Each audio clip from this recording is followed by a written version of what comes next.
बिस्मिल्लाहिर्रहमानिर्रहीम। अस्सलाम वालेकुम student, how are you? My name is Asif Mumtaz. बच्चों, कल हमने एक यूनिवर्सल लॉ पढ़ा था, कूलम्स लॉ, जिसको मैथमेटिकल फॉर्म हमने कुछ इस तरह से प्रूव की थी। F is equal to K1, K is equal to Q1, Q2 over are square. और फर्स्ट ईयर फिजिक्स में भी हमने एक यूनिवर्सल लॉ पढ़ा था, न्यूटन लॉ ऑफ ग्रेविटेशन।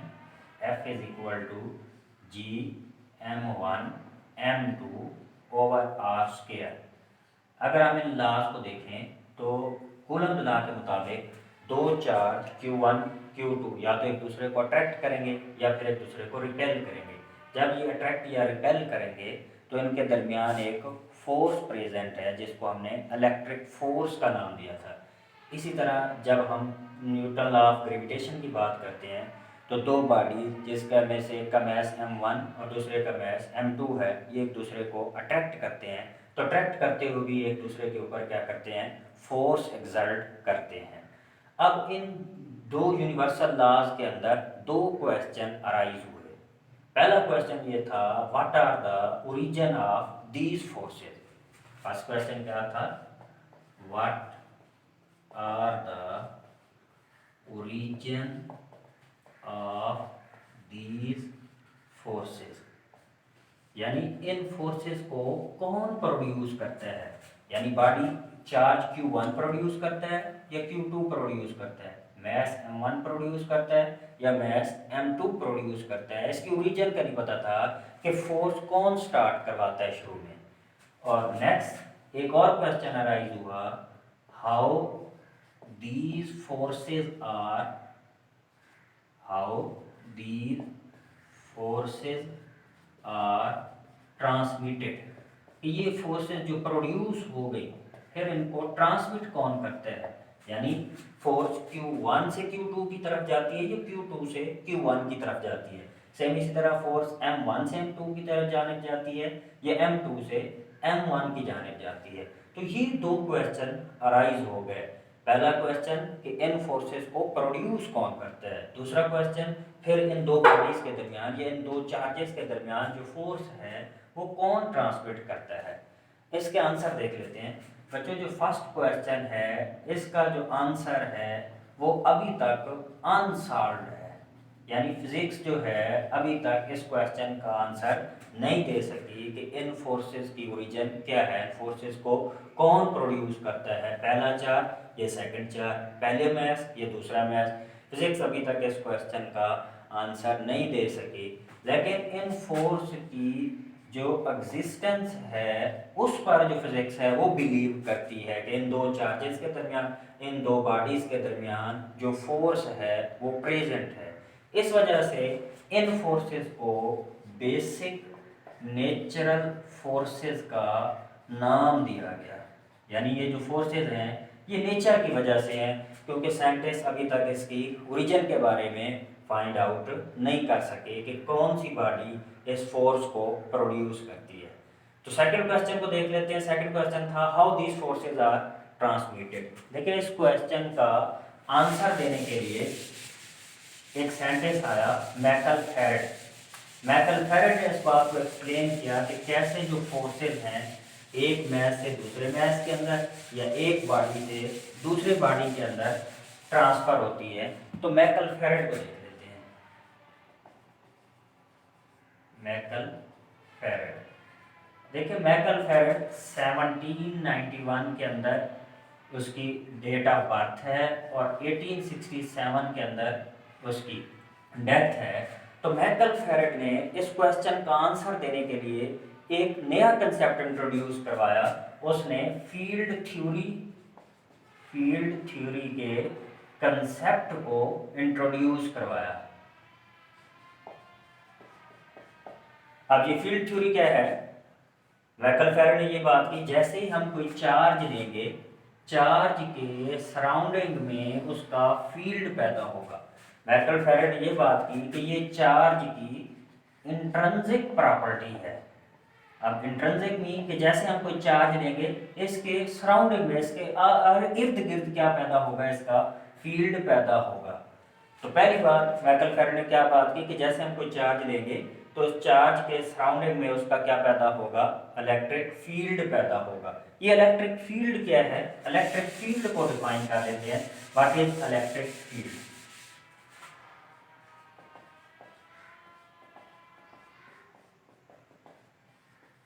देखिए जैसे हम कोई चार्ज लेते हैं, इस चार्ज के सराउंडिंग में इसके इर्द गिर्द फील्ड पैदा होता है। इस फील्ड को चेक करने के लिए हम कोई और चार्ज लेते हैं, जहां तक इस चार्ज का फील्ड दूसरे चार्ज के ऊपर फोर्स एक्सर्ट कर सके, तो उसको हम इसका क्या कहलाएंगे, इलेक्ट्रिक फील्ड कहेंगे। यानी यूं कहेंगे, द स्पेस और region around the charge in which its effect can be felt by an other charge is called the electric field।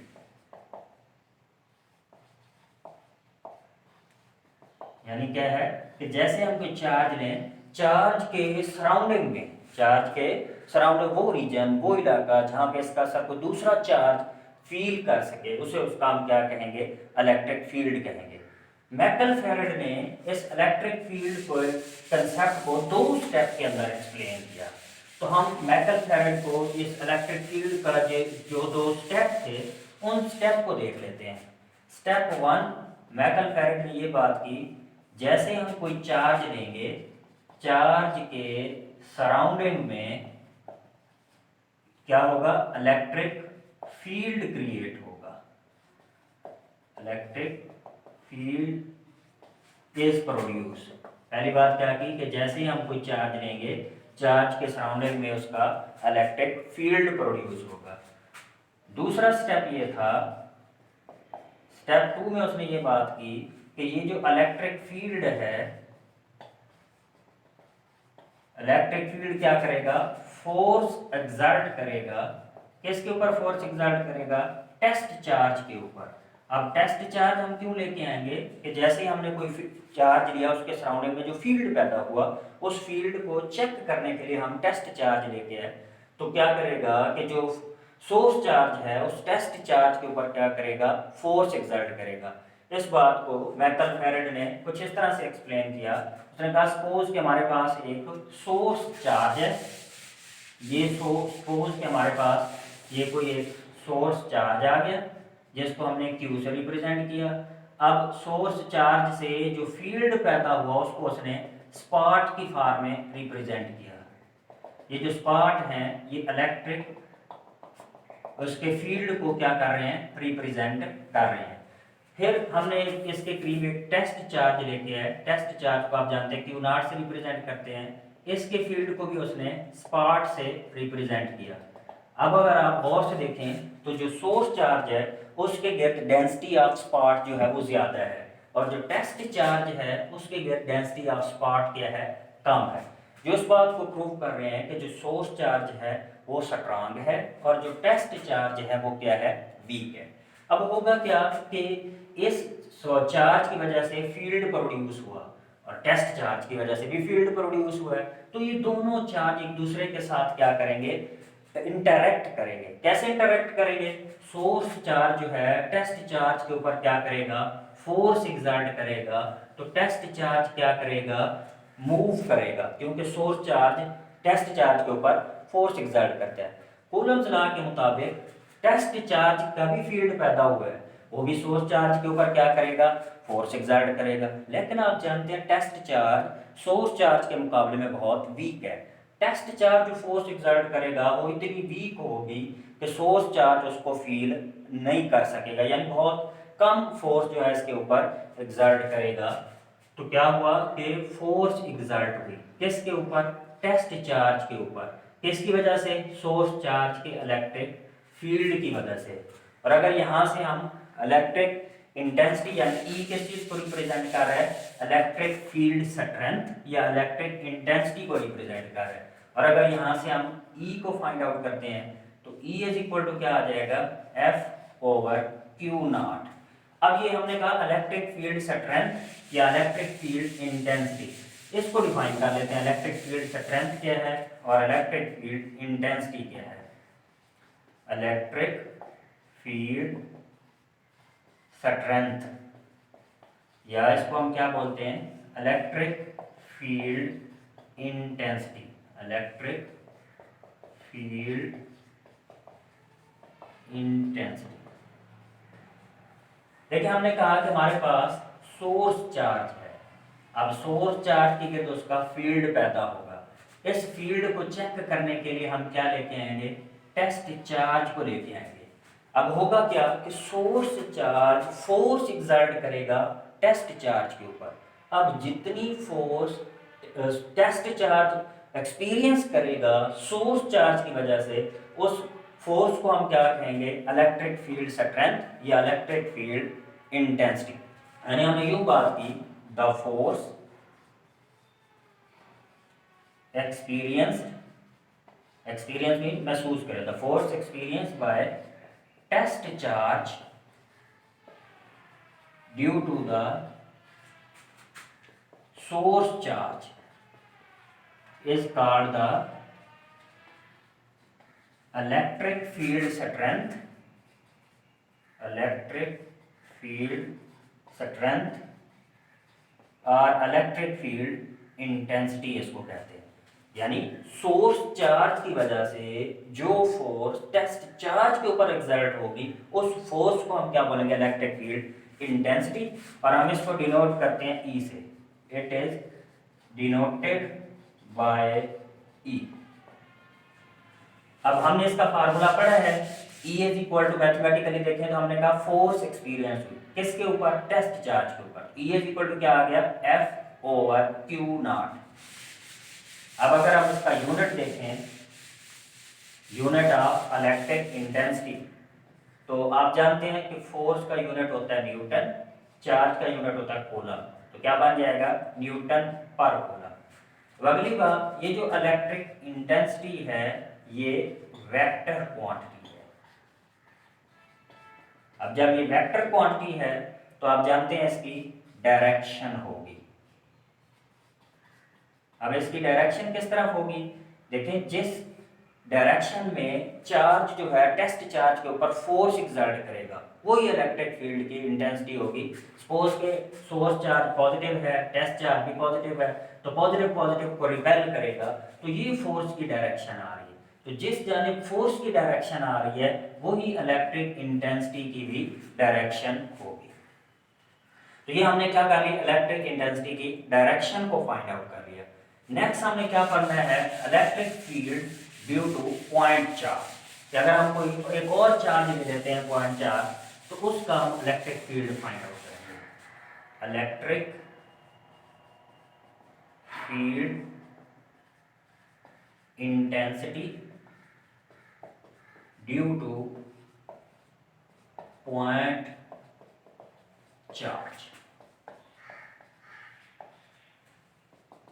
Suppose कि मैंने एक ये चार्ज लिया, सोर्स चार्ज, जिसको मैंने Q से रिप्रेजेंट किया, इसके सराउंडिंग में इसका फील्ड पैदा हो गया। इसको चेक करने के लिए मैं क्या लेके आया, टेस्ट चार्ज लेके आया। अब क्या करेगा, सोर्स चार्ज इसके ऊपर फोर्स एक्सर्ट करेगा। अब दोनों क्या है, पॉजिटिव चार्ज हैं, एक दूसरे को रिपेल करेंगे, तो ये हमारे पास क्या आ गई, फोर्स की डायरेक्शन आ गई, जिसको हम यूनिट वेक्टर R से मैंने क्या कर दिया, रिप्रेजेंट कर दिया।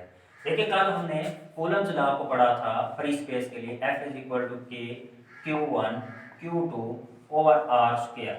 अब यहाँ पे देखें हमने जो दो चार्ज लिए हैं, एक चार्ज Q लिया है और दूसरा चार्ज टेस्ट चार्ज लिया है, जिसको हमने Q0 से रिप्रेजेंट किया है।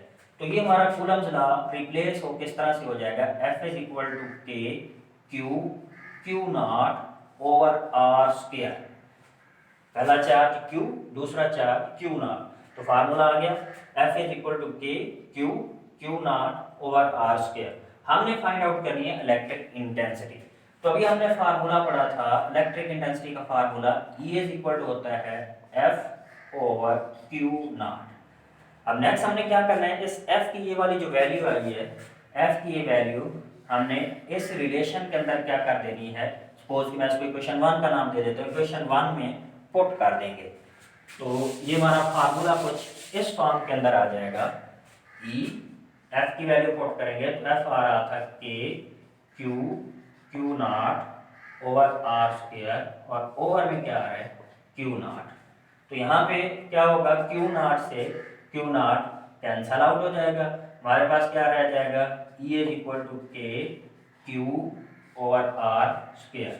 और अगर आप इसको यूनिट वेक्टर की फॉर्म में लिखें तो यूनिट वेक्टर आप जानते हैं इसकी डायरेक्शन को रिप्रेजेंट करता है, तो ई इज इक्वल टू आ जाएगा के क्यू ओवर आर स्क्वायर, और इनटू आर क्या आ जाएगा यूनिट वेक्टर आ जाएगा। तो ये हमारे पास क्या आ गया, फार्मूला आ गया electric intensity due to point charge. या हम अगर के को लिखना चाहते हैं तो इसको यूं भी लिख सकते हैं 1/4 pi epsilon naught q over are square और इनटू आर यूनिट वेक्टर। तो ये हमारे पास electric intensity due to point charge का फार्मूला आ गया। बच्चों, अगर आपको हमारी वीडियो अच्छी लग रही हो तो हमारे चैनल को सब्सक्राइब कर दें और लाइक और शेयर करना ना भूलें। अल्लाह हाफिज़।